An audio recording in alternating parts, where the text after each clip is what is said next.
safety with them. And so this is the key thing for me, is that when we think about being disruptors, it's something we need to practice every single day, not just on the occasion when it really counts. When you get to that point, you have to have that confidence again that I can step in, I can see a change that needs to happen, and I'm going to go make that happen. Because if not me, then who? If not me in this moment, at what time in the future? I was speaking to a young woman and she goes, I really want to start a company, but there are some things I have to get done first. I'm like, what are these things? Are they like, I have to like clean my house? Do I have to like make sure things are set? I mean, what is that? She goes, I need to take this course and to have this experience. I'm like, no, you need to start a company. If you believe that there's a need that's being unmet, there's an opportunity, you're never going to be 100% ready and prepared for that. And yet we've been told and taught to be insecure, to think that, well, there's always something more I can have to do before I'm ready to be that leader, before I can be that disruptor. And like, you'll never be ready. You'll never be comfortable, because that is the definition of being a disruptor. It's never going to be clear. So you have to get used to it. When I started my company, when I was right out of college, I had a business partner, another female. And I remember this is, I never considered myself an entrepreneur. I never let clients know that I was one of the owners. Maybe every once in a while I would, refer to myself as a partner, but I remember specifically on our business cards, we would use titles like account manager and creative director, or account director and creative director, because for whatever reason, like there's different reasons I can remember talking about it, that we did it with, we didn't want necessarily like people to know that we were the owners, because we wanted to make it like we're not like the final decision maker. But also there was some underlying like happening where like we didn't really feel like we were worthy of that, like saying we're a business owner yet, because we weren't at that level of success yet to say, yeah, I own the business. So it was just like things that, craziness. It was craziness. And now today, like the title entrepreneur is like almost overused. But I agree, like you need to start, you don't have to have even a college degree. Like today, I'm not saying, college degree isn't important, but there's so many different ways that you can get experience. And I just talked to a 20-year-old yesterday where she took a gap year, and she's starting, an NFT collection and her own business. And, she's going to go back one day, but I was like, good for you. Like you don't have to wait until you graduate to start something. Yeah, we all have our side hustle, right? If whatever that side hustle is, we're just experimenting with things. And that is that entrepreneurial founder disruptor bug, that we all have this like little itch that we want to scratch.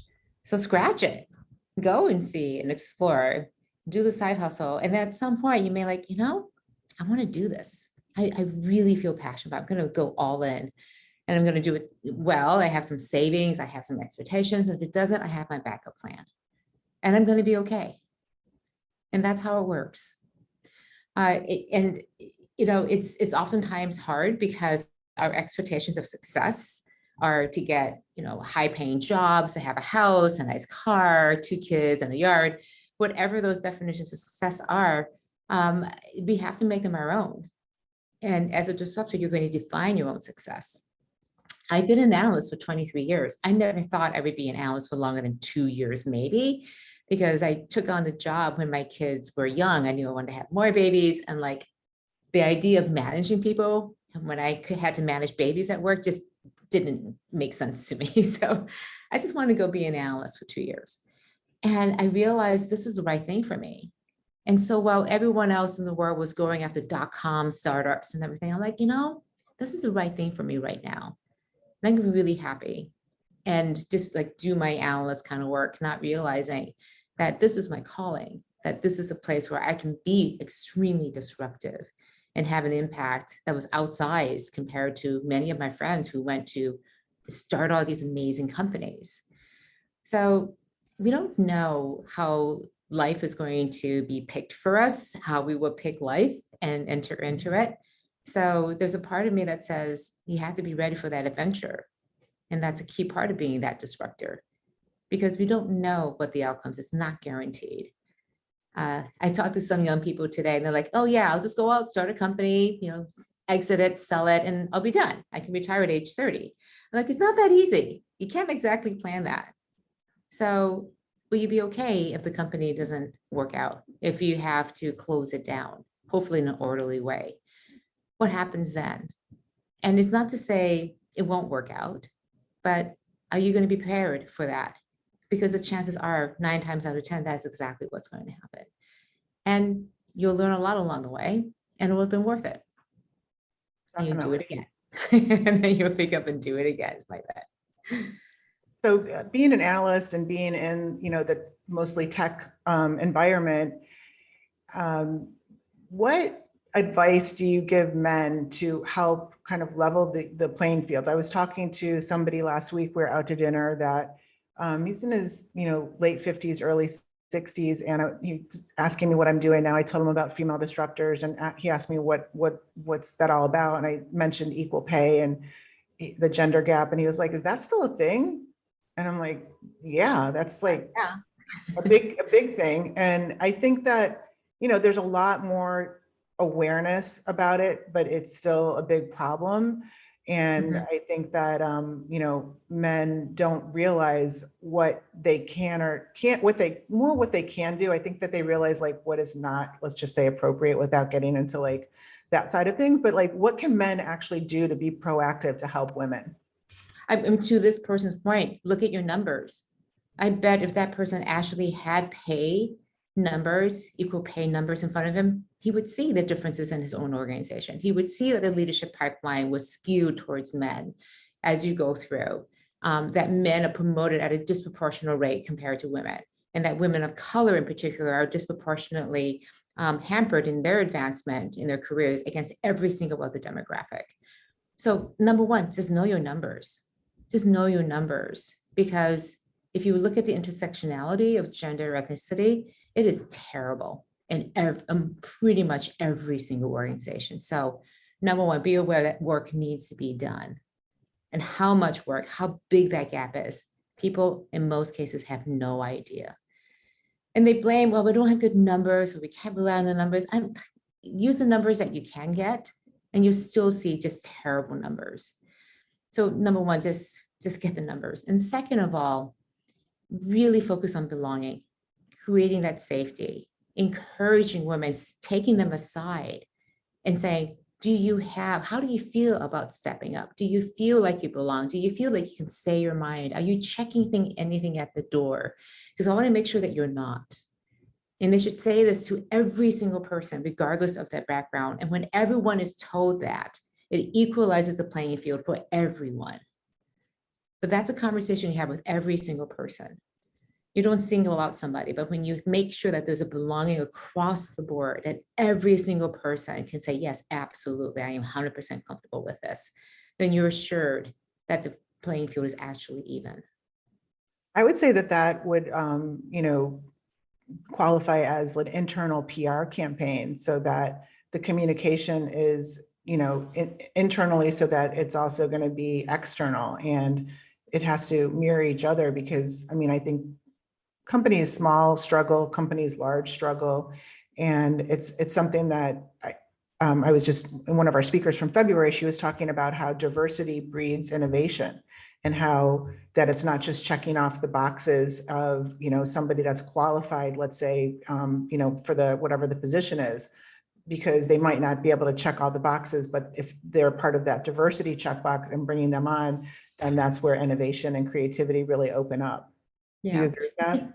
Yeah, I feel like in so many ways we interview for culture fit. We want everyone to fit into the culture. And instead we should be interviewing for culture add.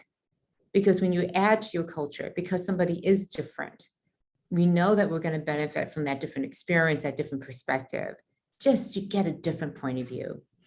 The problem is that when you do that, you have to be prepared so that the immune system of your culture doesn't say, this thing is different, we're going to eject it out of our organization, because we don't know how to deal with it. And that person feels really different.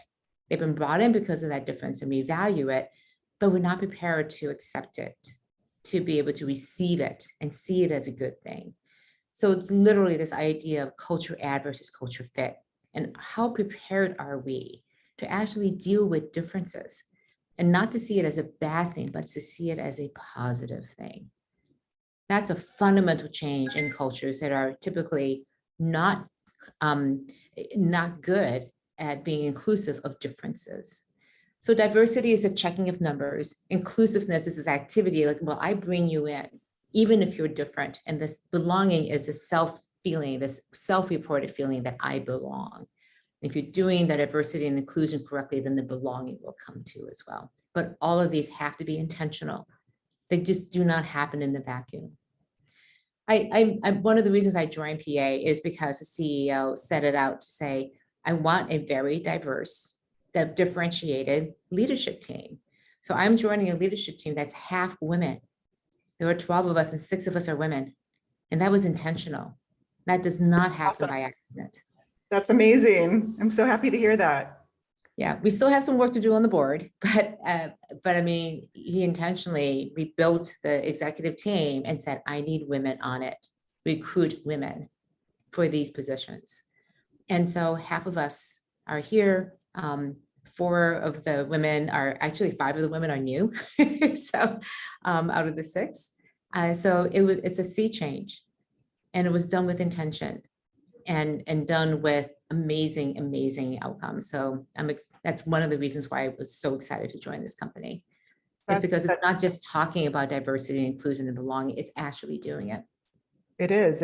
And I was just reading a report, I think it was Morgan Stanley, that said that they were going to, one of the requirements to invest in, to make their investments into a company would be at least one woman needs to be on the board. One. I'm like, whoa. I mean, that's like setting the bar pretty, not too high. One. How many people are normally on a board? Probably more than 2. Yes, and so again, what's that bar going to be? What's the expectation? And how many women is too many women? Somebody asked on the Supreme Court. 9.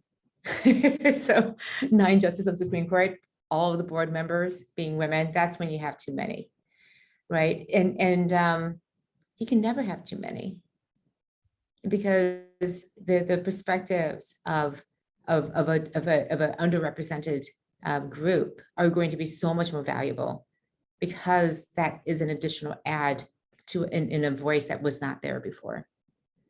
Yeah, we're hopefully going to have Rachel Weber and Dana join us for 15 minutes just to have a panel discussion, but I don't know if they're having technical difficulties or not, but I just wanted to, again, highlight your book, the Disruption Mindset, and what are some of your maybe favorite takeaways, actionable takeaways that you can share from this book and that women can gain from?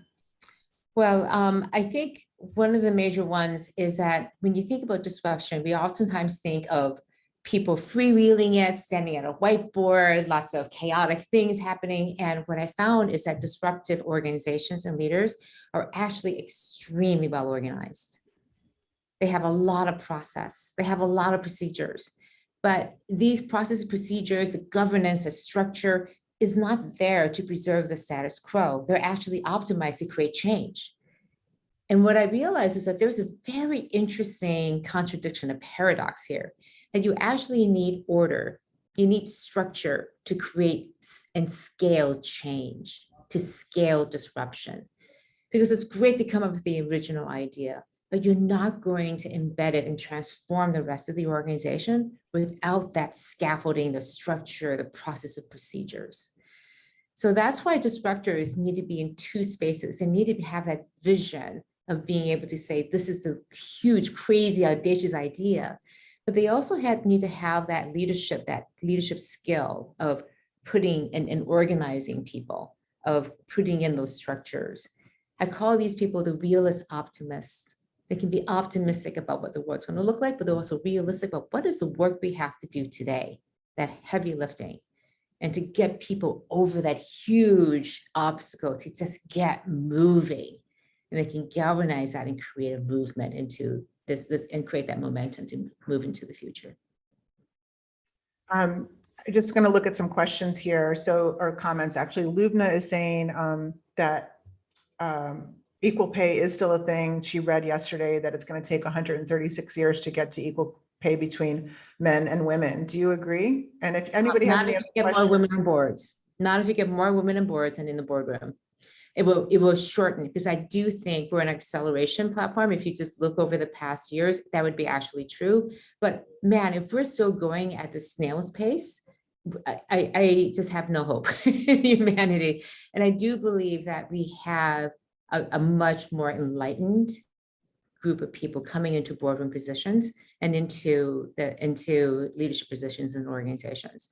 So I think as more women go into leadership, as more women come into the boardrooms, it will accelerate. It will not take 136 years. Fingers crossed. Right? fingers crossed for sure. I mean, that brings me to another question. I mean, you mentioned earlier, everybody's got their side gig.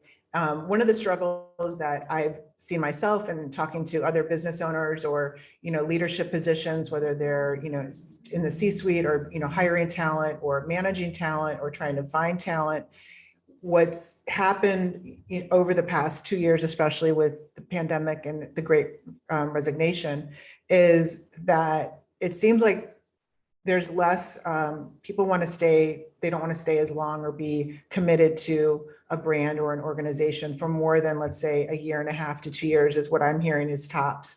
And so, as a business owner or manager, by the time somebody is with you for a year, then you can kind of be like, okay, now they've got this, but then they leave and then there's this turnover. So if is that disruption? I mean, that's disruption kind of like not in a positive way, but if you're really going to be a disruptor, I mean, what do you advise, like, as far as being committed to gaining that, experience and gaining that type of leadership or disruption in a positive way?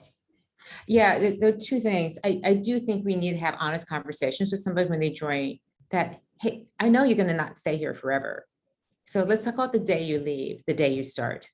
Let's have an honest conversation. I'm going to give you as many opportunities as I can give you. And I hope you stay here for a long time. I hope it's a win-win situation, but I know it. I'm a small firm. But, even if you're like a 10,000 person company, we may not be able to provide all those positions for you, all those opportunities that would really move you forward.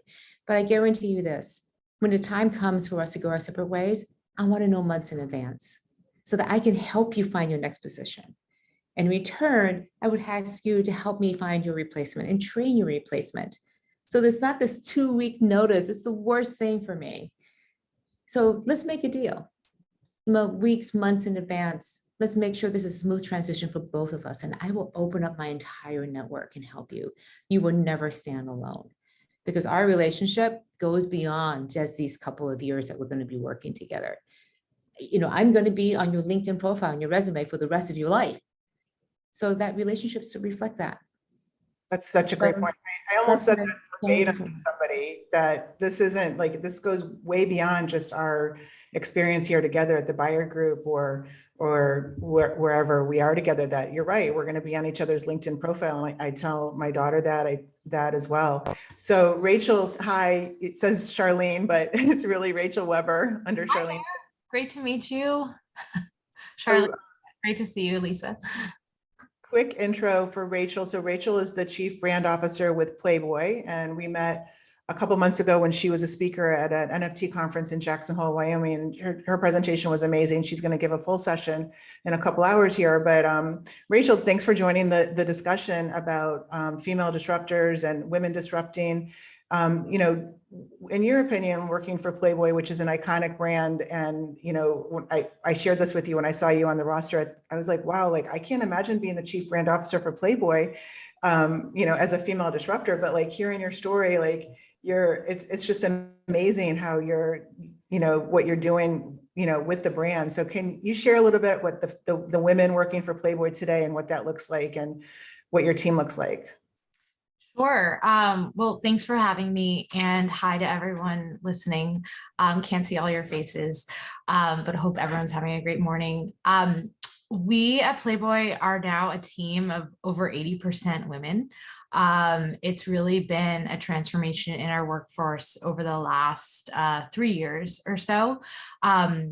I'll talk about this in more depth in, about an hour and a half, but really one of the driving reasons why I decided to join Playboy was the team that I met right at the outset of coming in and, kind of getting to know what was going on at the company. And I met this incredibly creative and thoughtful and really introspective team that wanted to, kind of really dissect and unearth what is in the core of this brand and how do we revolutionize that and bring that forward for a new set of, a new audience and a new consumer base today.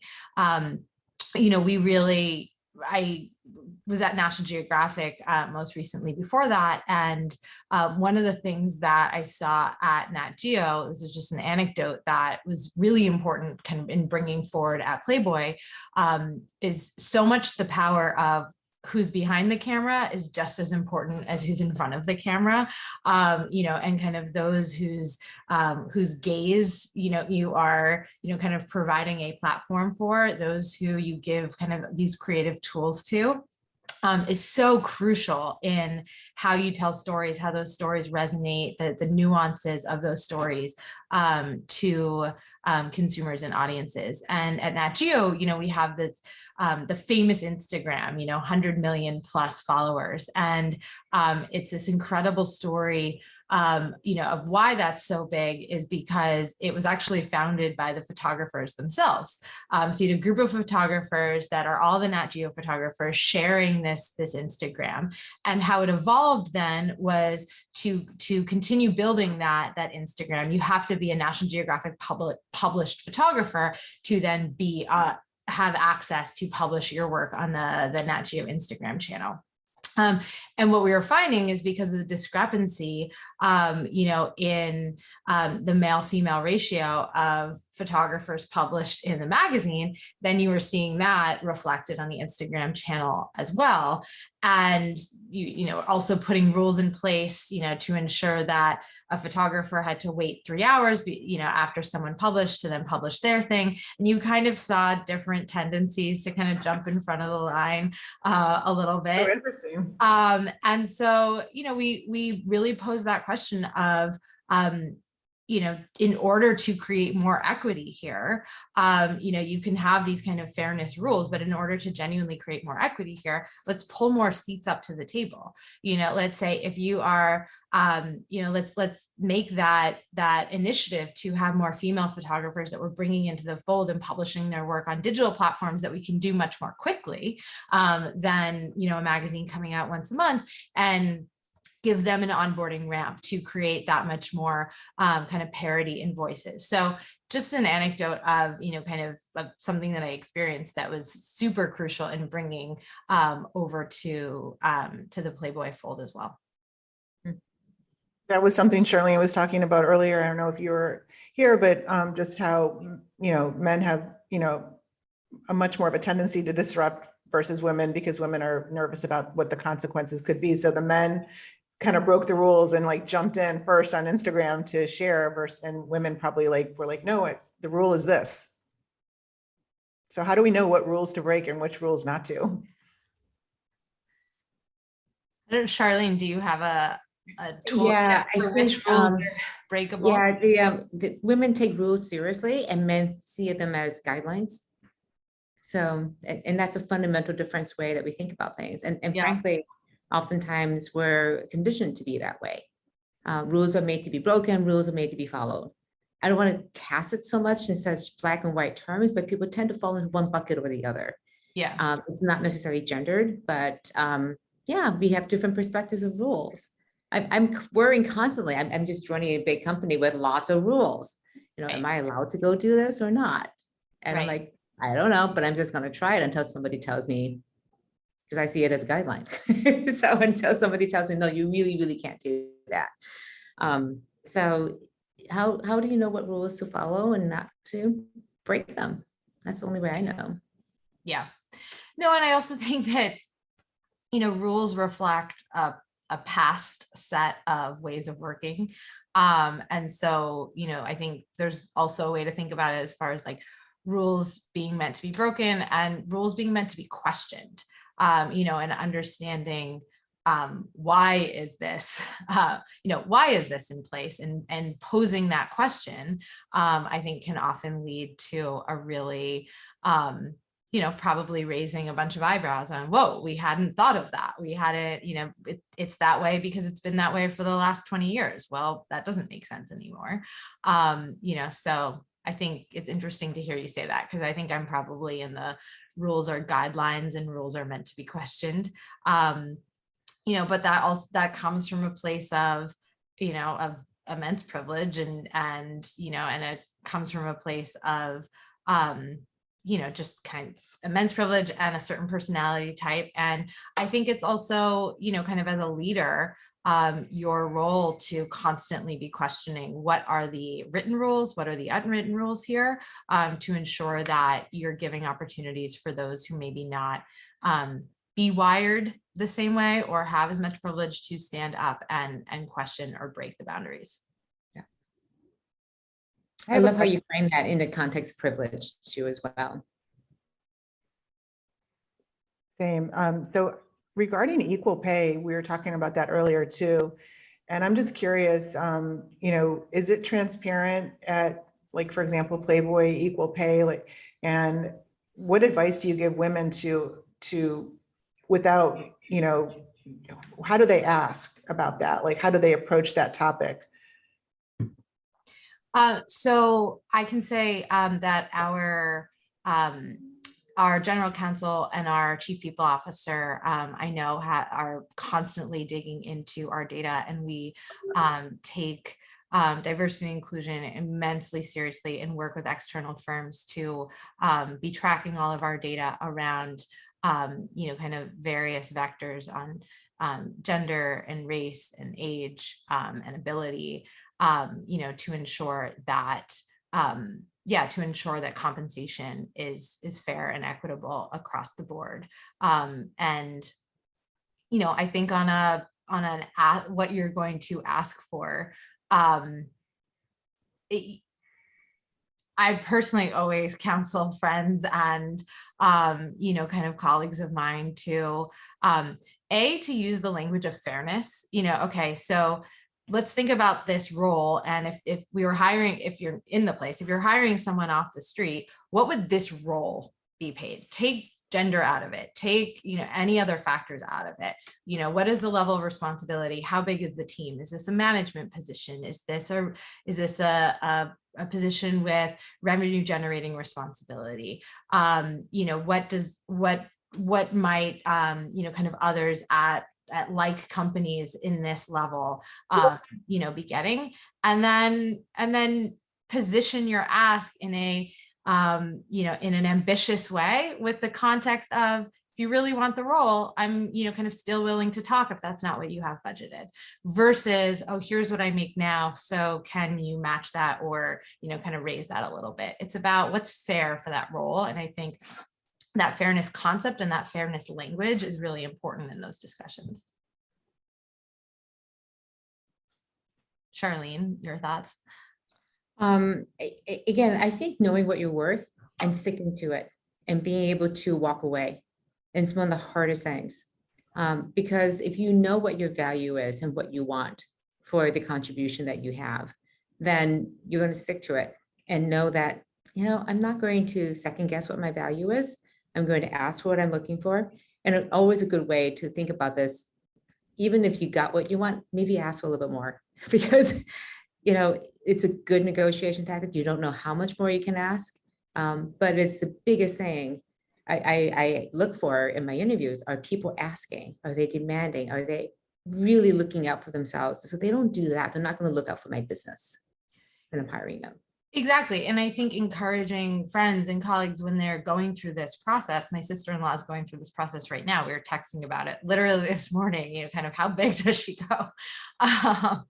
But I think in that, like, they want you to ask, to your point, if, they want to see that level of, that level of standing up for what you deserve. They, particularly if you're entering into a role where you're doing negotiation or you're entering into, a senior leadership role, they want to see that level of, of really being true to and smart about, about what things are worth.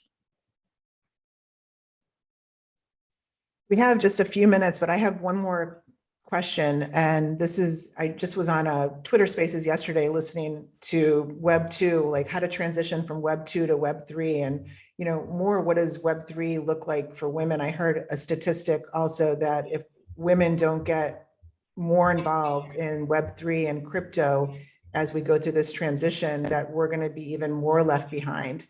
So I'm just wondering what you both think about transitioning into Web 3 and, maybe some advice that you can give women about that and what that might look like in the next 12 months to maybe, 5 years. Yeah, I will give my thoughts. What I'm seeing happening in the Web3 is that it's been taken over by what I call the bros, and that it's a bunch of people who are mansplaining, talking up, and just using acronyms, saying as much stuff as they can, as quickly as they can to explain what Web3 is, and not doing a very good job. And so to be more inclusive in this space, because it is so new, it is happening so quickly, that you want to surround yourself, you get knowledgeable. I mean, I'm basically, as a technologist, as an analyst, hanging by my fingernails on this. And so I'm looking for the communities of people who want to explore this and are going to be supportive in our exploration of this together and push each other to ask the questions. But we have a choice these days. In the early days of the web, we didn't have a choice. We were literally building the web and building the communities. Now it's so much easier to find the communities that are going to be supportive of us as we figure out, what does this mean? What does it look like for us? And seek out the people who are going to build each other up and lift those ships up with that rising tide, rather than talk down to try to feel like they're the expert. Frankly, no one's the expert on this stuff. It is so new and changing so quickly. So surround yourself and connect with people who are going to be willing to give and to share and to lift up all those boats together. Yeah, and the only other thing I would add is that I think there are a lot of accessible conversations and spaces to learn around Web3. Web3 and the world of crypto lives right now in Twitter Spaces, to your point, Lisa. It lives in Discord, which is a whole ecosystem. But these spaces are relatively accessible. You can join a Twitter space. You can raise your hand if you want to get on stage. You can listen to 10 Twitter spaces a day and take notes, and 3 weeks from now raise your hand and get on stage. But I think to that end, you can dive in. I'm sure there are lots of conversations happening behind closed doors and in spaces that are hard to, tap into. But I think there's enough accessibility that it's, it behooves you to dive in and to just really kind of, if you want to participate in this ecosystem, to learn right alongside and to become a leader and, and a voice, just alongside everyone else. I agree. There is a lot of opportunity, and we do have to be careful that with this whole tech bro culture that's been happening since, really Web 2 is when things got kind of crazy. So thank you both for joining, and we're going to switch over to Dana. So everybody that's on might be running a few minutes late. I do appreciate it. Charlene, thank you so much. Good luck in your new venture. And I'm going to be watching and following all of your webinars and workshops, and subscribe to Charlene's newsletter. She's always, are you still going to do your newsletter? Yes, and I'll keep going with all of that. Okay, yeah. Yeah, you can. I know you can subscribe on LinkedIn. And Rachel, who is under Charlene's name right now, we're going to catch up with you at 2:00 Eastern time, where you can share the whole story of Playboy's culture and how you used NFTs, and get some tips from you. So thank you both, and thank you everybody for coming on live. And if you're watching the recording, thank you for that too. Thanks, everyone. Thank you. Bye. Thank you.